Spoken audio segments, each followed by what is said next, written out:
Perfect.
I'm gonna go ahead and take the reins for a minute. E is having some technical difficulties. Can you hear me, Mike?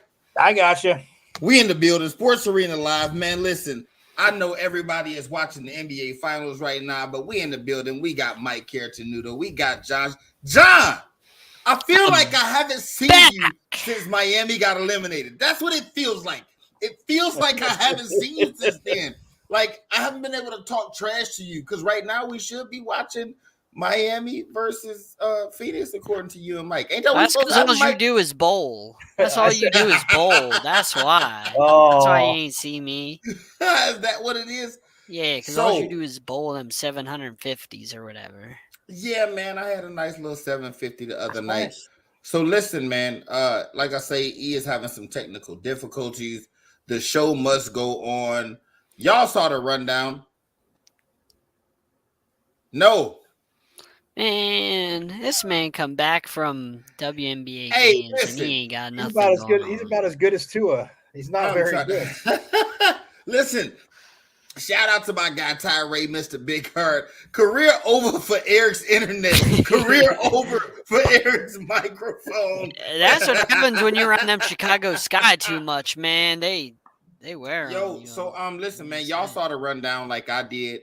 Eric normally has a plan. Right now, we just gonna wing it and get it done, man. Where y'all want to start at? We had a few topics. I know some things Eric really want to get into. So, well, I mean, WNBA, we got to get him in with what he's been doing. I mean, the All-Star Picks. So, I say we wait for a second. Hopefully, he can get his mic fixed. Let's do this, man. Let's do this. NBA Finals, Game 5 is going on right now. Thoughts on the game so far? Talk to me, Mike.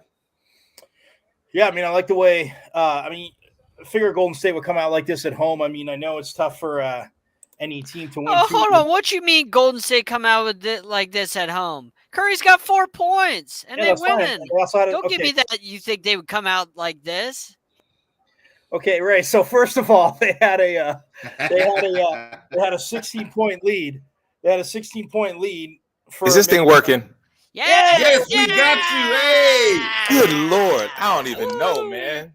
I'm so sorry, y'all, and to everybody who was watching me just lip service the beginning of the show. Welcome to the Sports Arena. Your man is in the building. Thank you, Raylan, Mike, and John for holding it down while our brother handles all the technical difficulties. I thought I was going to make a joke. I thought you were imitating John with all the hot air. I was just going to say, like, that's all I ever hear from you anyway, Eric, when you talk. So hot air. I didn't know if it was any different. Hot air. Man, let me just say this. No.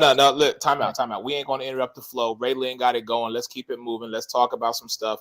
Raylan, whatever you was riding with, brother, I got you, and then we'll just ping pong off each other because that's what we do on the Sports Arena. So take it away, brother. I'm gonna let you handle your business. We just kicked it off because we know it's two topics we were gonna hit on that I know are near and dear to your heart, and I didn't want to jump the gun on those. So we just kind of talking, man. NBA Finals game 5. The seesaw matchup, man, is 2-2. Both teams have won on the other team's floor. So just kind of your thoughts on what we've seen in the series and game 5 so far. 10-point lead by Golden State, unless my internet is behind.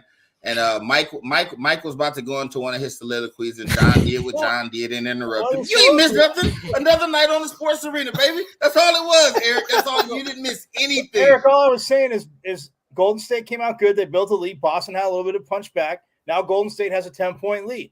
I took Golden State to win this game at home. I said it's going 7. Boston wins back in Boston. They come back to San Francisco for game 7. But, yeah, I mean, it's fine. Steph only has 4 points. Had 4 points. They still have a 10-point lead. So, inevitably, other guys had to step up, which just means to me Steph will probably have like 35 in the second half. But, again. You know what's crazy, Mike? Not only is Steph not playing great by his standards, right? It's a 9-point game now. Steph has 8, Klay Thompson has 5, and Jordan Poole has 3. The 3 guys that you would expect, they're go-getters, they're gunners, they're hitters. None of them are playing like lights out. Like, it's kind of an all-around effort. Draymond has 8, which if Draymond got 8, it feels like 30, right? and Andrew Wiggins has 14. Like, they're all playing well. You can see Boston made a concerted effort to try to take away Steph Curry, right? And I've been saying for years, I'm a homer. I love Steph Curry. Everybody know that he's my guy. But one of the things that makes him so great is he's willing to run around for 20 minutes in a row. He's willing to run around for 20 minutes in a row without getting the ball, right? Like, he'll just run around and be a decoy. And that's pretty much what's happening in this first half. He's running. You saw him force a few shots, and I think he just kind of wanted to get in on the fun, get in on the action. But the offense has been flowing tremendously while Boston focuses all their defense on Steph. All those other guys getting involved. So it's like, pick your poison. Do we let Steph go off? That hasn't worked. Okay, let's take him away. And that's not working. We'll see who makes the adjustment in the second half. That's very fair. But listen, this is what we know. And Raylan, to piggyback off your point, what has Golden State been this entire playoffs? They've been a third quarter team. So the first half, I mean, I can't really sit here and say much about this team, referring to the Golden State Warriors, because for me, I know that come the third quarter, adjustments are going to be made, shots are going to go down, and Golden State's going to be Golden State.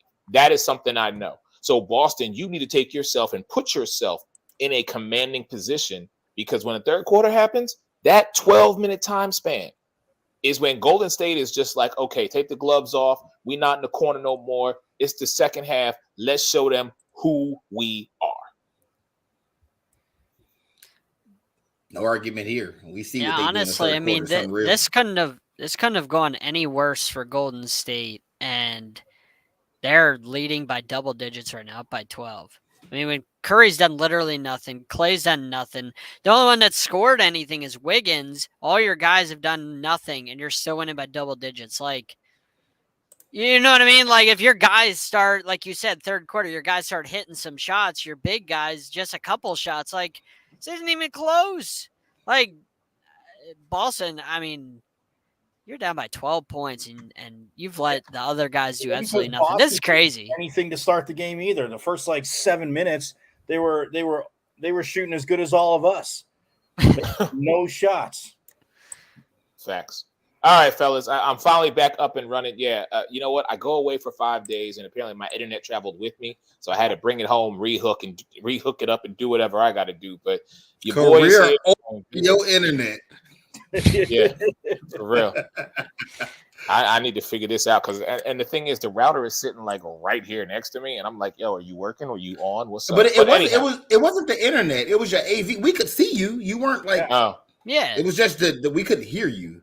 okay. So I got to. All right. So I got to get a new microphone. Heard that. We'll have that taken care of before the next show. So let's get into WNBA All-Star Game selection. So, listen, I just spent 5 amazing days between Washington, Connecticut, and New York, seeing the champs go 2-1 on that road trip and just watching them grind it out. Yes, John Shear, shout out to your Washington Mystics. The Mystics were not about to let the Chicago Sky get sweep.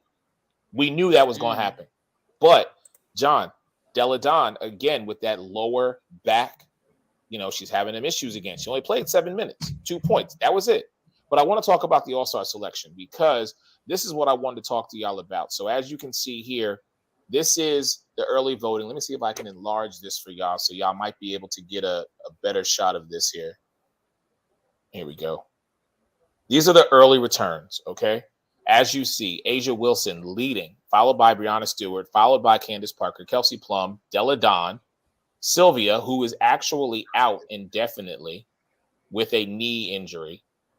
And you've got Jackie Young, Nneka, Sue Bird, and Jewel Lloyd. So, fellas, really quick, when you look at this list, and I'll start with Mike. When you look at this list, Mike, what stands out to you about this list of the top 10 women who are right now odds on to play in the All-Star game? When I was looking at it today, I mean, obviously it's not bad. I was just surprised that there wasn't. You see Kelsey Plum there, which again from Vegas, the way she's been shooting deserve. But how is Serena Ionescu not there? Like top votes. I mean, it's crazy when I looked at it, and for not even so much, not even being a Mercury homer, but what Skylar Diggins-Smith has done in this stretch. I mean, you're talking all-stars. I mean, man, of course, you saw what they did to the Mystics yesterday, taking an overtime. Taurasi fouls out. She puts the team on her back as a huge 4-point play. But, I mean, in their big games, in this little 3-game win streak, she's averaging 20 points a game. But what she's done all year. So, I mean, it's tough, like we said. Because the worst part about this, Eric, is there's really no surprise. I mean, I thought your girl, Courtney Vandersloot, too. Obviously, I mean, 7,000 votes. Where are you, Chicago? And I'm not saying Wilson and Stewart and obviously Parker don't deserve those votes. And, even so much Plum. But, man, for Vandersloot to be down in the 7,000s, I mean, Eric, I don't know, man. That's crazy to me. As much as I don't need to compliment your phenomenal team, you don't need me to do that. You see me talk about how great the Mercury are with this 3-game win streak and beating the Mystics. But for all-star voting, like it's a teeny bit surprising. I mean, it's just a teeny bit. All right, so let me go to Ray Lynn because I see you put your Ray Lynn has been kind enough to share his votes of who he's got. Yes. So leave that. You just leave the picture up. First thing I would like to say, I don't think it's surprising at all that Vandersloot's not in the top vote getters. It's not even a slight to her. It's how many guards are playing well. Like he always talks about the Vanderquicks being the best backcourt in the WNBA. Nobody told the Las Vegas Aces about this because all their guards are phenomenal. Like all of them, Jackie Young, Kelsey Plum, and Chelsea Gray are on the ballot as guards. So Las Vegas Aces has 3 guards that could all possibly be all-stars. So nobody told them about the Vanderquicks being the best backcourt in the WNBA, right? Asia Wilson's a no-brainer. Breanna Stewart's a no-brainer. Candace Parker's on my ballot because she's Candace Parker. And Chicago Sky have the second or third best record in the W right now. I think they're second behind Las Vegas. Is that correct? No, they're third. They're third. They're a game behind Connecticut, right? Right. I tried to avoid, I tried to do the whole winning thing. That's why Tina Charles couldn't make it for me, right? Like, you got to win some games. Sylvia Fowles couldn't be on my ballot. They're in dead last, right? And she's out anyway. Diggins-Smith, Phoenix is kind of in the middle of the standings, but she's averaging close to a dub right now. She's playing phenomenal. I didn't want to put a single Los Angeles Spark on here just out of spite. They have disappointed me so much. But Nneka Ogwumike is playing too well to not put her on there. But yeah, like again, back to Chicago, like their guards not being there. It's just too many people playing well, man. There's way too many guards playing well. she's doing what she does. She's kind of the Sue Bird for Chicago, right? She's the floor general. She's going to get you your 6-7 dimes a game. But when you got guards out here doing what them guards in Las Vegas doing and what Skylar Diggins is doing, all them put up 16, 17, 18 a game. Like, I'm not surprised by it. I would just say that much. But y'all saw my ballot. Y'all saw what it was. No, fair enough. And listen, I'm a homer when it comes to the ballot. I'll tell you this much. I would like to see the young gun Rebecca Gardner get in, because what I've seen her do just in the past 3 games, come out and both on the offensive and defensive side of the ball, step up to such a level where she's going up against a DeWanna Bonner. And she ain't scared to just get right up in her grill and let her know who she is. This young woman, as Coach Wade has said, is officially on the scouting report. When the players and the coaches sit down and address the team that they are going up against, if it is Chicago, Rebecca Gardner's name, after Courtney Vandersloot, after Candace Parker, after Kalia Copper, after Emma Mieseman, who has had a monster past 2 games, it's Rebecca Gardner is in that conversation.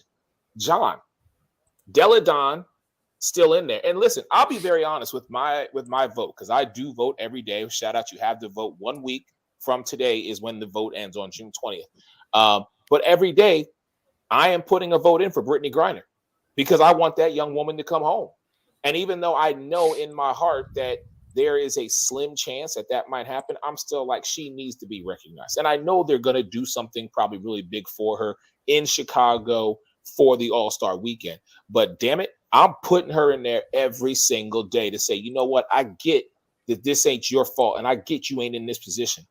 But I should have put my rants up here to get this out the way. But I still say that she is an all-star. But for your point, Raylin, everybody who is on your ballot, I cannot ignore because of what they have done on the court. And if we are basing it solely off that, then I have to side with you and say your ballot is probably going to be the ballot that at the end of this, in a week's time, unless there is some change, more of what Raylin is doing is going to be seen. John, I'm going to give it to you. Yeah, I don't think Della Don should be in the All-Star game, but I mean, it's a popularity contest. I mean, she hasn't had a terrible year. It's just, she's missed a bunch of games, and I just don't think she should be in. But like I said, it's a popularity contest more than I think anything, and she's going to get in because of that. She's not had a terrible year, but nothing. Coming back off an injury, she wasn't going to play. I mean, not that they play a ton of back-to-backs anyway, but she wasn't going to play back-to-backs. And I mean, the way she's played, like, of course the home fans are going to vote her in. And I think fans would have voted her in anyway because the way she's played. But it's just, crazy. Yes, sir. Mike asked the question, right? And with the couple of games she had, right? Sabrina, and I always say her name wrong, right? Y'all know who I'm talking about, though. Yeah. He asked, where is she at on the top 10 you showed? Here's the problem with that. Who do you take off? Right. Oh, I know. Believe me. The Las Vegas Aces guards, all 3 of them, and Chelsea Plum is down here somewhere, right? I mean, Chelsea Gray is down here somewhere, right? Mm-hmm. Who do you jump her ahead of? Especially when you consider records, right? You consider the records. She's down here, sitting in 10th. Right. It's tough sledding for her, man. Like I say, it's just too many people playing well. Like, it's not even a slight to her. She's not in the top 10. But these are just the guards. No, you're right. You're right. But after the performance she had yesterday, I mean, she is now one of, I believe, 4 WNBA players to have multiple triple doubles. I mean, she put on a clinic yesterday, and the Sky, and they even said to me in post game, Salute said to me, Candace said to me, they stole that game yesterday. They came away on the show for about a week. The show when you were out of town, we were talking about her. Right. Yeah. But again, Raylin, they are dealing with injuries. First off, Benijah Laney hasn't played. Dee Richards hasn't played. Sandy Brondello, first-year coach with this team. Steph Dolson coming over from Chicago. Coach Wade said that to me when I asked him the question on Sunday during the pregame. I said, Coach, what's it like when you go up against coaches who, 1, you've learned from, and 2, were a part of your championship run last season in Sandy Brondello and her husband? And he was like, listen, this is how the game is played. Last season, Coach Wade at one point lost 7 straight, and he didn't know if he was still going to have a job, but he was able to turn it around. It's building that chemistry in a very short amount of time to vie for a championship. Now, where Coach Wade has the benefits of keeping the majority of his staff and adding a complementary piece to his coaching staff, he's brought back how many? Candace, Allie, Kalia, Courtney, Dana, Ruthie, 6. Those 6, and I apologize if I'm forgetting. So Azure, I'm sorry, Z, 7. You bring back 7 of your championship team. You add a Emma Mieseman. Julie just got to the team. She has not put it like this, Raylan. Julie Alamond has not even practiced with the team, yet she played Friday against Connecticut for 7 minutes, and she played yesterday against the New York Liberty, and was just giving the starters that time to basically, rest. So Julie hasn't even done one practice with that team, and this team was able to do on a road trip 2-1. That just shows what the team was about. But getting back to the New York Liberty themselves, when you are playing with 7, 8 personnel, these women are putting in 32, 34, 35 minutes to try and come away with the victory. And it's not like the team on the other side doesn't have a bunch of all-stars themselves. We've always said this, which is why we want the expansion, because there is that moment of, listen, there are 144 talented women right now in the WNBA, probably less than that because of injury. We'll just take, if you take 12 teams, 12 women, 144. Do you know how many women are sitting in practice gyms and waiting on their opportunity to get signed? That's why it's so crazy when someone leaves a team or gets, cut from a team. They're picked up within 72 hours by somebody else. Because it's like, okay, you don't want her? Okay, we'll get her. That's like us. I mean, seriously, that's like the 4 of us in a round robin, trading Patrick Mahomes, Josh Allen. I'll even throw Dak Prescott in there, Tom Brady, Brett Favre. I'm not Brett Favre, Aaron Rodgers. No, I won't. No. I won't say Jalen. We take those 5 and we just do a round robin of, you don't want Aaron Rodgers this week? Okay, I'll take him. You don't want Brady this week? Okay, I'll take him. You don't want Josh Allen this week? I forgot him. You'll take it. You know what I'm saying? That's what it's like. So to what Megan said last week too, Raylan, I mean, she's coming off basically injuries herself too. And the fact that she's played like this, and you're right, who do you take out? But I'm saying what she's meant for the team. And Eric's saying, I mean, not even the triple doubles, which are phenomenal, but coming off of where it kind of like Deladon too, because we were stoked in the beginning of the season knowing, okay, she might not play back-to-backs, but she's feeling good. She looked good in the first 4 or 5 games. I'm like, man, she's looking good. Here's the 2 things. One, I just want to make sure I acknowledge to our viewers who are watchers all the time. He just pulled the ultimate mic. Like, he was talking about the Liberty, and somewhere in the middle of that, he talked about the Chicago Sky for 5 minutes. And I was like, where's he going with this? But he talked about the Chicago Sky for 5 minutes. Then he said, but back to the Liberty. I got everything. That was great. I understand. My thing to you, Mike, is I'm like, you're making a case, right, for Sabrina. I'm not arguing with you. It's just that look at the men's game, any game, when there's any selection, NBA top 75, all-stars, whatever, people love using this word. Such and such was snubbed. Oh, yeah. You've heard the media say it, you've heard, and I've said this. When you say that, when you say such and such deserves to be there, you got to tell me who you're going to take out. Oh, right. Because it ain't but so many spots. So if you're going to tell me Sabrina deserves to be there, okay, I'm asking who comes out. And she's a guard. It ain't but 4 guard spots on the team. So somebody got to come out. Yeah. So you talking the 3 Las Vegas Aces guards, Skylar Diggins, that's enough right there. Yeah. No, Raylan, you make a valid point. It's difficult. And this is a conversation that, trust me, I could have all night long, but we got so much more to get to. So you know what? Now that everything is working and we are up and running, let's pay some bills real quick. When we come back, we are going to jump into, of course, and I'm going to tease this real quick, y'all, so give me a moment. We are going to sit here and we're going to discuss Jack Del Rio and his comments that he made about January 6th. We're also going to talk about giving you our Stanley Cup prediction. But next up, we're going to talk about the PGA LIV golf situation. So more with myself and the boys when we get back on the Sports Arena. If you have a business, company, or product, and you want to reach the right audience, contact DBNA Television.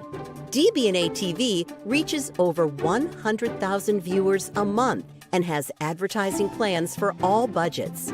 You can see your ads running on Roku TV, Amazon Fire, On Demand, and dozens of other top platforms for only dollars a day. Call our advertising sales department between 10 a.m. and 8 p.m. Eastern Standard Time, Monday through Friday, at 484-695-5187. That's 484-695-5187. Make the call and then watch the results. It pays to advertise on the DBNA television network.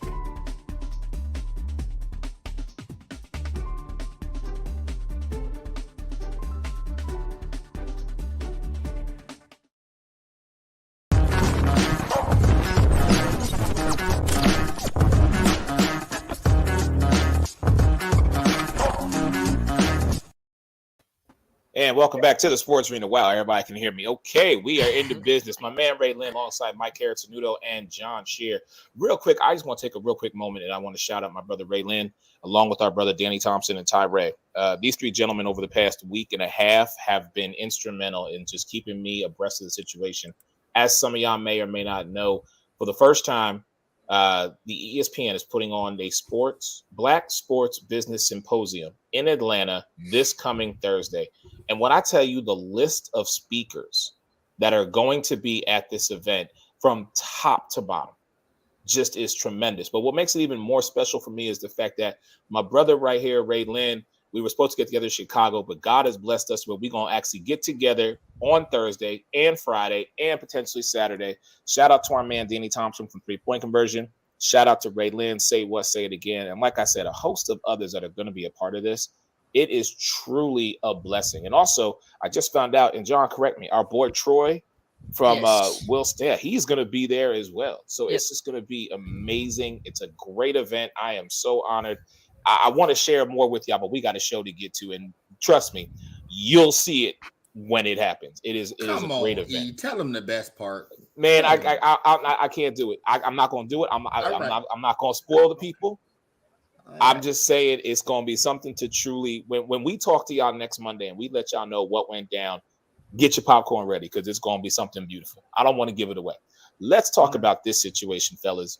So the PGA and the LIV Golf are two separate golfing organizations. And there are major PGA players such as Phil Mickelson and others, who have gone and played in a LIV golf tournament.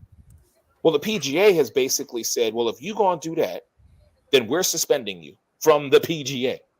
And I'm like, huh? What?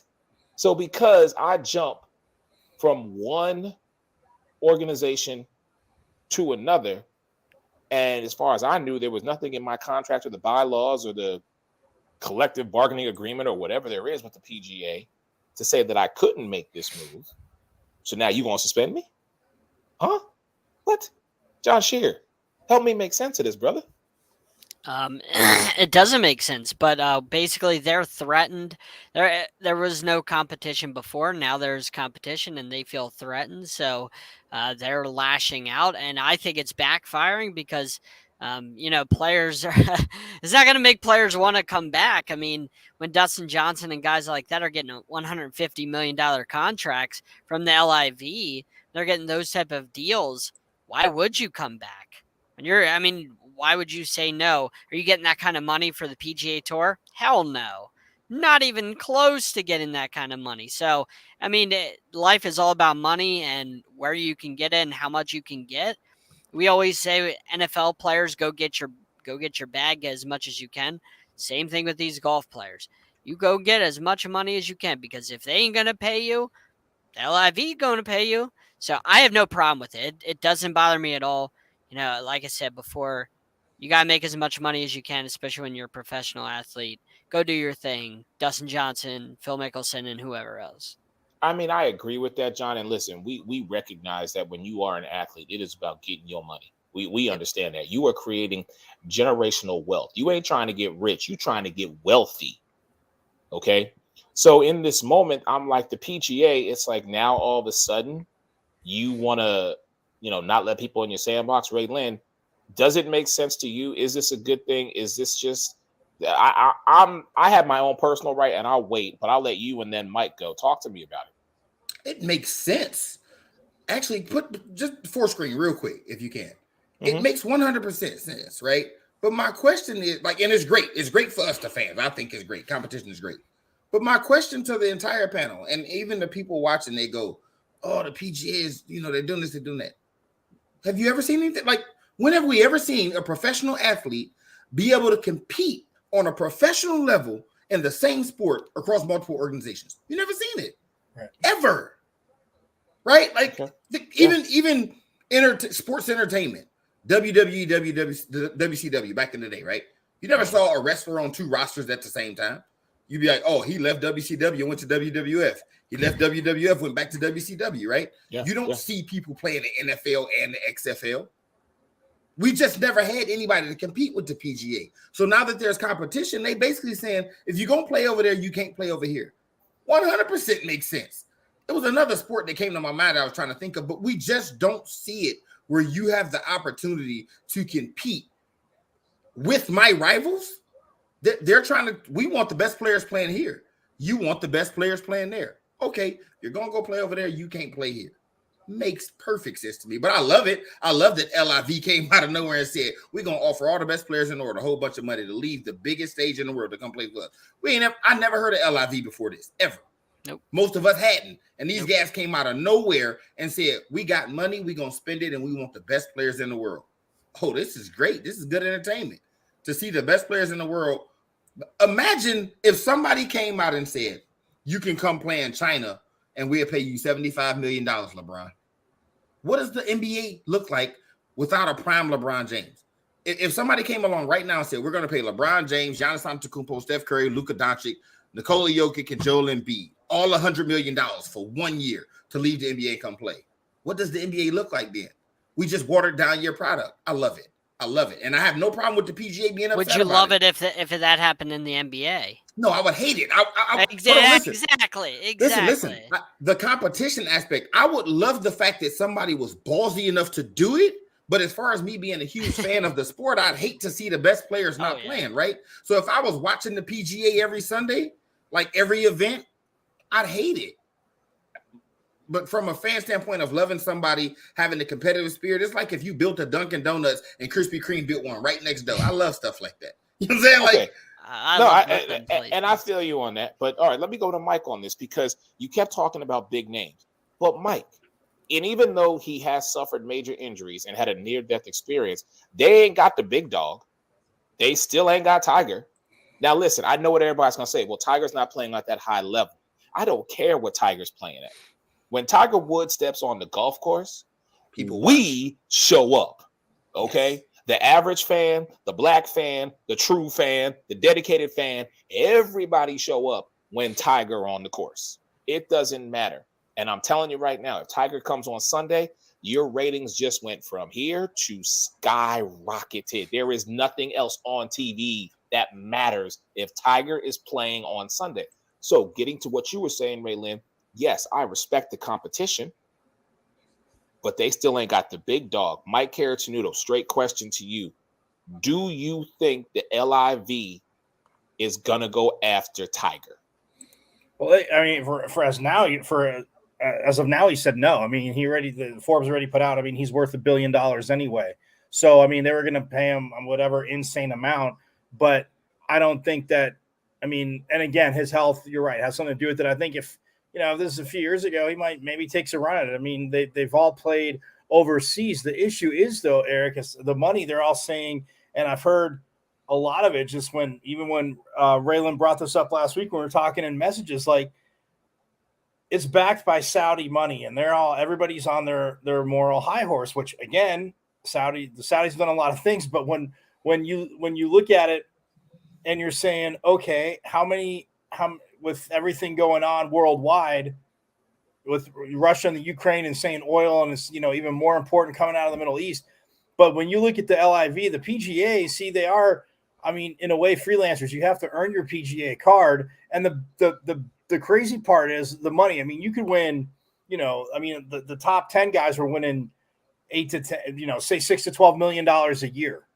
And that's just their winnings, not endorsements or anything. So yeah, you're going to come here and you're going to get $100 million. Yeah, like Raylan said, we do the basic math. Like, I'm all for the competition, but when people are sitting there slamming them, saying it's blood money, you're helping, you're playing for a organization that had 9/11 terrorists, and they're saying you're taking this money. Well, our conversation, and Raylan brought this up when we were talking about basketball, when Daryl Morey said, everything about China. Does the NBA not make a huge amount of money from communist China? Is every single person in China believing in communism? I'm going to guess no. And I'm going to guess they live there, and they're ones that are living there try to get out. So nobody can condone it. I mean, Phil Mickelson got it hard today. I mean, and I don't think Tiger, again, like you're saying, not playing, but Tiger can make the cut. This is also, it's 54 holes. That's what the LIV stands for. There's a 54, as you guys have seen. So, I mean, to get Tiger would even be huge. It's less tournaments a year. So to Ray Lynn's point, they could play in both tours, but the PGA is suspending them because they're saying, oh, you're taking money from this. And I try to look it up to see if throughout the years the PGA has ever had any companies sponsor them that maybe had Saudi backing, not that they were directly in that part of the world. And again, if they have and they got rid of them, it was tough to find. And I wasn't getting that crazy about it, but I checked a lot of areas. So it comes down to where the money's coming from the people. But again, I say, and again, Tiger Woods, if we're going to draw moral compasses on everything, well, you're going to let a guy that wasn't, that had, I guess, no, and not that he's the only one, but, had multiple affairs, cheated on his wife. And all of a sudden people were like, oh, well, and like you said, Eric, I'm with you. Tiger's playing on Sunday. I'm there. Like, why would I not be there? But right. You're going to sit there and say, oh, well, that's just a relationship thing. He, you can say he has no, family values or respects relationships, but you're going to play for a league that's backed by, Saudi Arabian money, which they're saying it all just comes from, when people are going overboard. That's what drives me crazy, saying, oh, it's all blood money. Yeah, we know who was involved in 9/11. And yes, there were people that were in the Taliban that were in Saudi Arabia. Like Phil Mickelson got hammered today. And you know what? Maybe rightfully so. People should have to answer questions, Eric. You know how I feel about that. But for Rory McIlroy and all these other guys to slam him. But the beautiful part is, though, all these guys are playing in the majors because the PGA doesn't control it. And if you think the Masters, and to your example, I'll leave you with this. You said Tiger Woods. If say Tiger Woods in 3 months is feeling really, really healthy and decides, you know what, I want to go over there. You think the Masters, or for that account, any major will say no to Tiger Woods and try to side with the PGA? I don't think the majors side with the PGA. These people have qualified. These players have qualified, and they're going to let them play. So okay. They should play. Fair enough. Speaking of crazy things, I want to move on to our next topic here tonight on the Sports Arena. Jack Del Rio made some comments about January 6th and the insurrection. Now, he was fined $100,000 by the Washington Commanders, Ron Rivera. All that money is being donated to the excuse me, I do apologize. It's being donated. So, he got hit with the fine. But this is what I want to ask on. Oh, it's to the fund for the responders there. They have a fund set up for the Capitol responders. Appreciate that, Mike. I'm going to start with John, and we're going to go counterclockwise. I'm going to give everybody about a minute to a minute and a half to talk about this.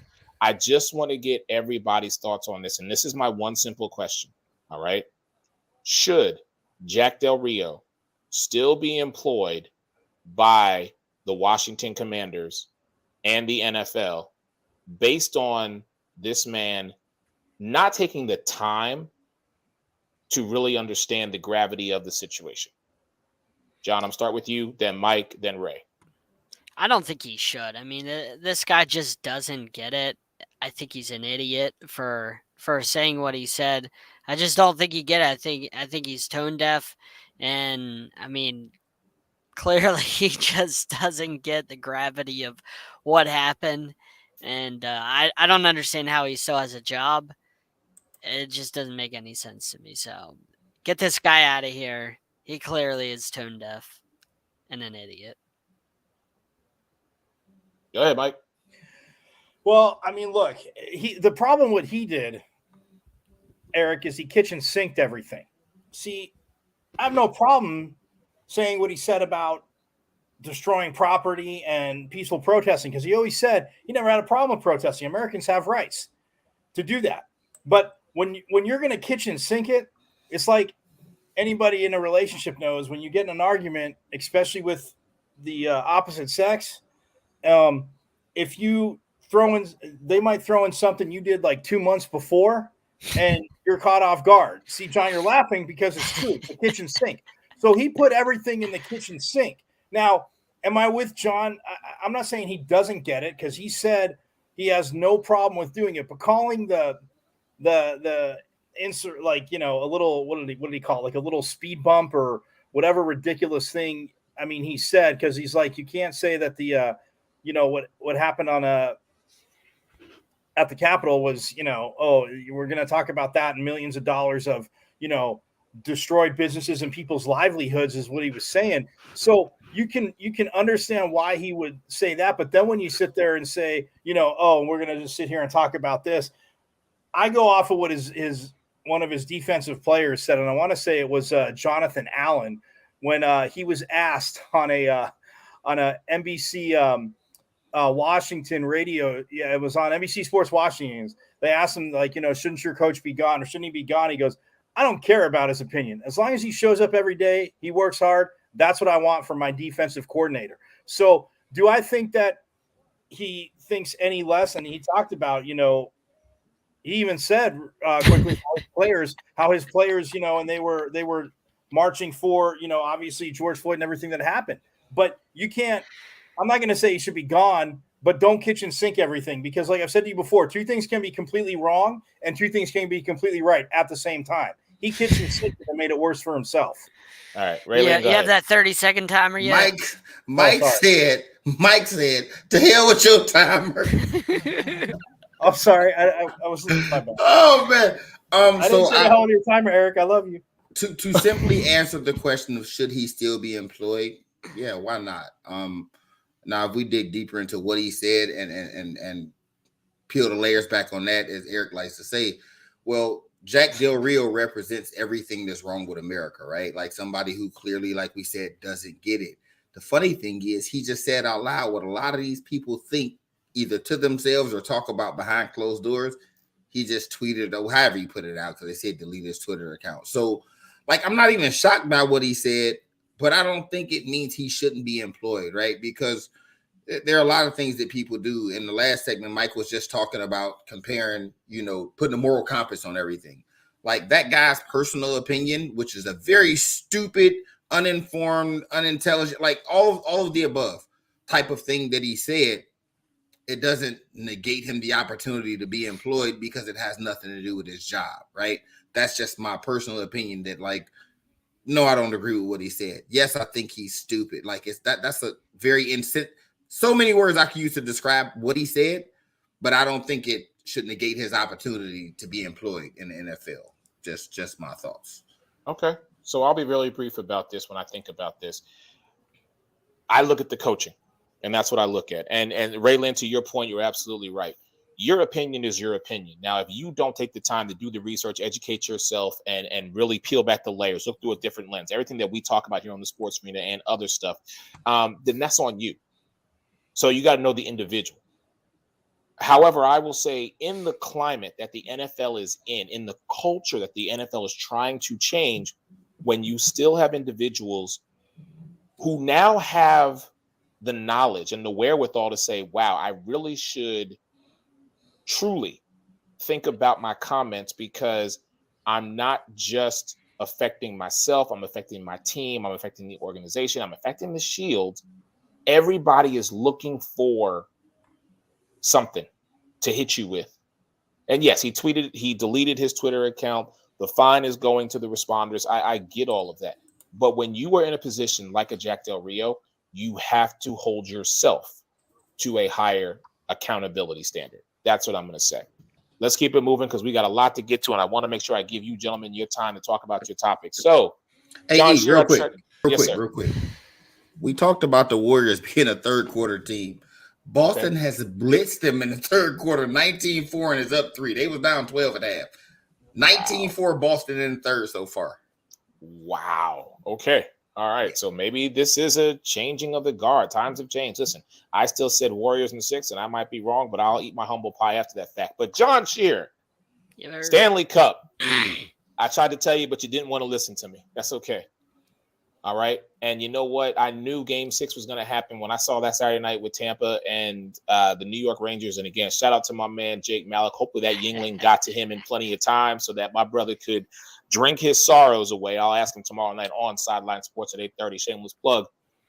But Stanley Cup prediction, gentlemen. And again, we got about 15 minutes. I want to make sure I get enough time to you guys. So, Mike, I'm going to start with you. Give me your Stanley Cup prediction. Give me your X factor. Who wins? Man, I love this matchup. Obviously, Tampa Bay going for 3 in a row. It'd be cool historically to see, but look, I'm rolling with Colorado. I've been on the McKinnon bandwagon for like 2 years. This kid is freaking lightning, and what they have gotten as a group, what they've done as a group, and again, I mean, the number 1 seed in the West this year, I mean, pretty much wire to wire. I mean, it got close towards the end of the season, but what Colorado has done is just awesome. I think Makar continues to be Colorado's X factor. Look, I mean, if what's that? Palat can play, and it looks like he's going to. That's going to be huge for Tampa, obviously, and they have a phenomenal goaltender, as we know. But I just think it's Colorado's time. It's been too long, and I'm excited to watch every game, break it down, Eric, because it's going 7. That's all I'm saying. It's not even, I mean, these two teams, Tampa has definitely got the advantage in goal, depending on who's playing for Colorado.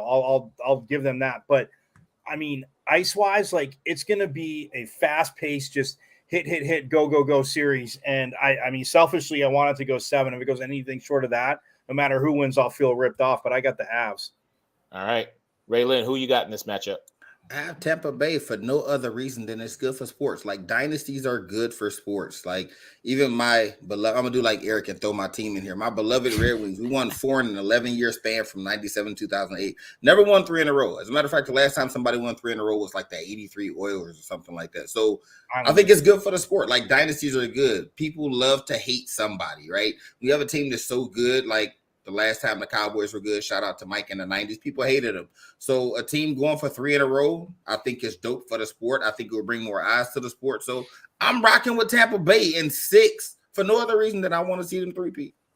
All right, John Shear, you are the hockey gentleman of the 4 of us. Talk to me. Yeah, I mean, it'll depend on what how the goaltending holds up for Colorado. If Kemper can hold up for Colorado, then Colorado easily wins this series. They're easily the better team.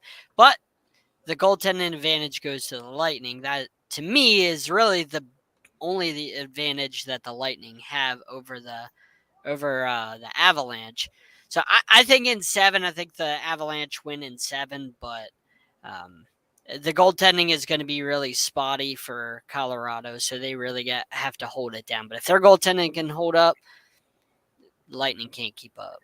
And Eric, they said I was going to just tell you real quick. They said today that Kadri, who's obviously a huge focal point for Colorado, he's definitely going to miss game 1, but it'll give him that extra day. So they said they're not going to say definitely, but it's like 97, 98% that he'll be back for game 2.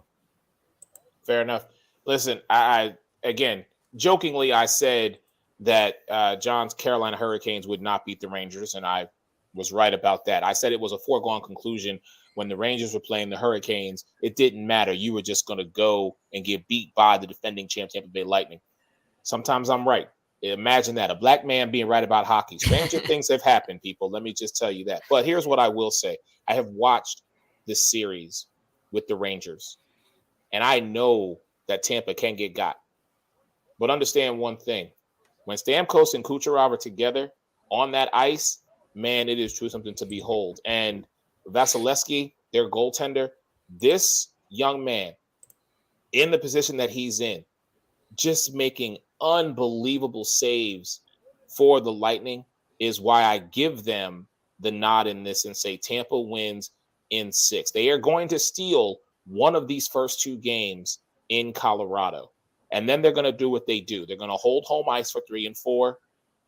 5 is going to go back to Colorado. And then when they come back, much like it was this past Saturday in the 8-1-3, I'm telling you right now, Tampa is going to be your Stanley Cup three-peat champions. And again, Ray Lynn hit the nail on the head. It is about the dynasty. They are becoming the villain in the NHL, if you will. So, all right, gents, I want to give each one of you times to discuss your individual topics that we have brought here tonight with about 10 minutes left here on the Sports Arena. Again, thank you to everybody chiming in the comments. Make sure you check out the entire list of Sideline Sports Network shows that we have going on from Monday to Sunday.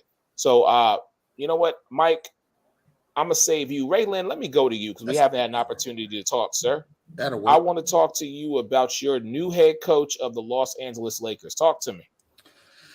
I don't know what to make of it. Man, I thought about this long and hard when you sent it out. So, Budenholzer is a chip off the old block, right? He's a chip off the Greg Popovich coaching tree, which will make Darvin Ham a chip off the chip. He's an extension of the Greg Popovich coaching tree. So that's always a good thing, right? But then it's like, is that what you want to be your first coaching gig? I mean, LeBron James has made it a thing in his career to take, be it unknown coaches or first-time coaches. Like he went to the finals with David Blatt as a first-year coach. Mid-season, Ty Lue takes over. He wins the championship.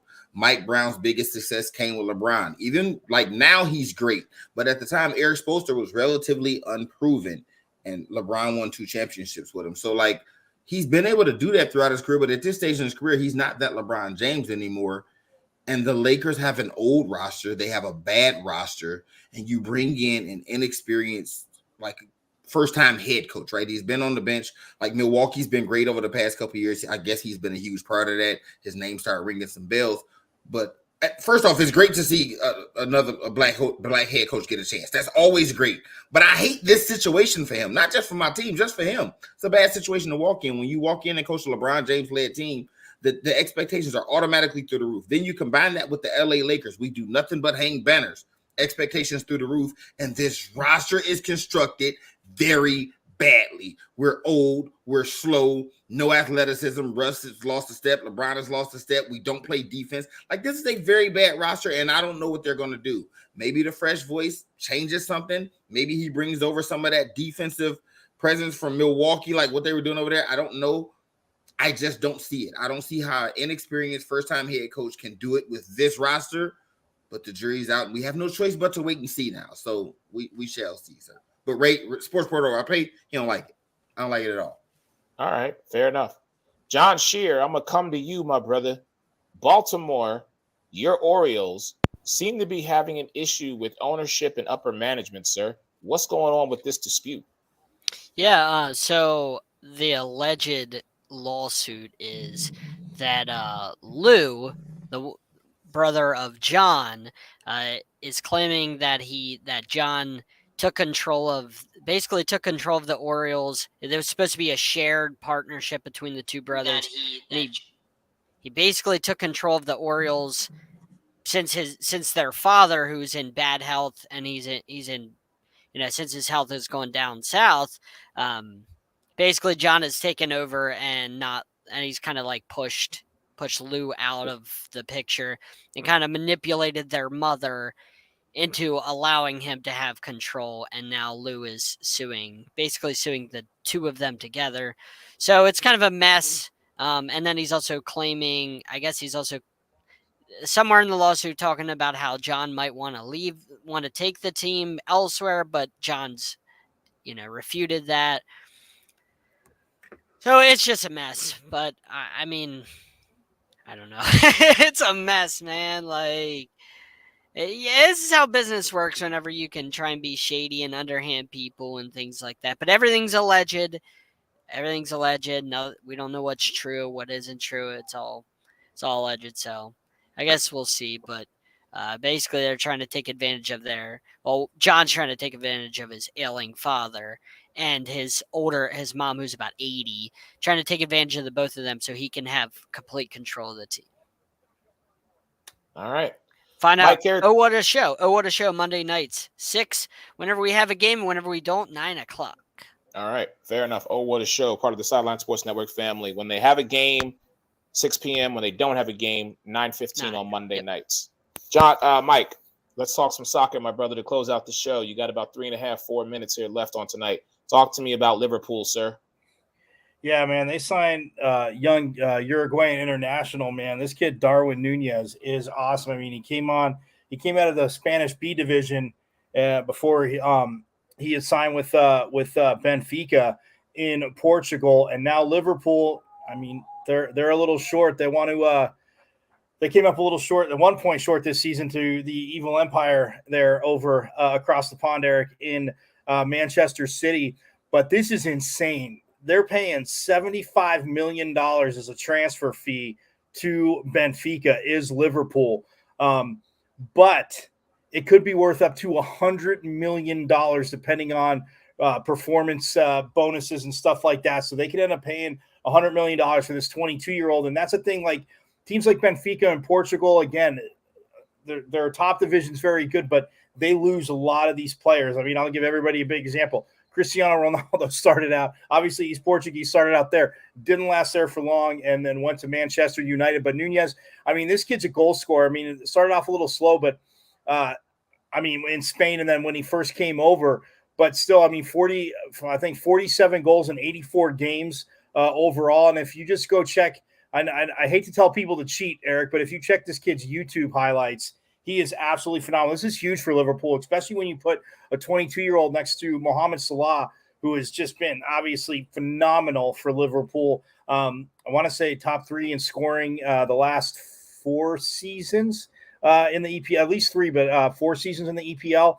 So this is huge for Liverpool. But I know Man City fans don't have to panic too much because they just landed a Norwegian international who is coming out of the Bundesliga in Germany, and the transfer there was, I think, about $80 million.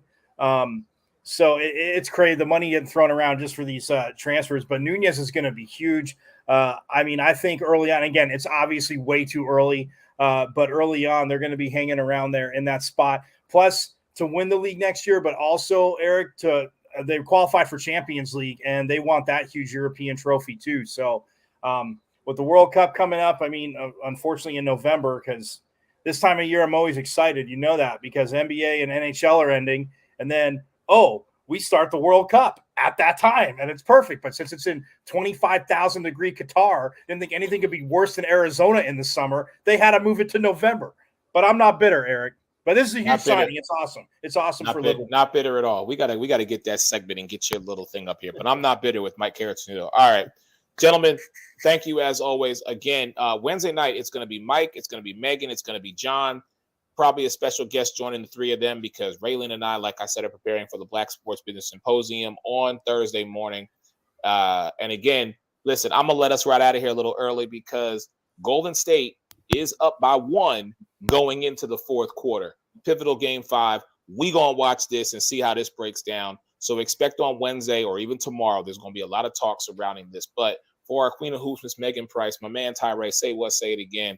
For my man who's now named, I'm now giving Raylin a new nickname. He is Mr. 750.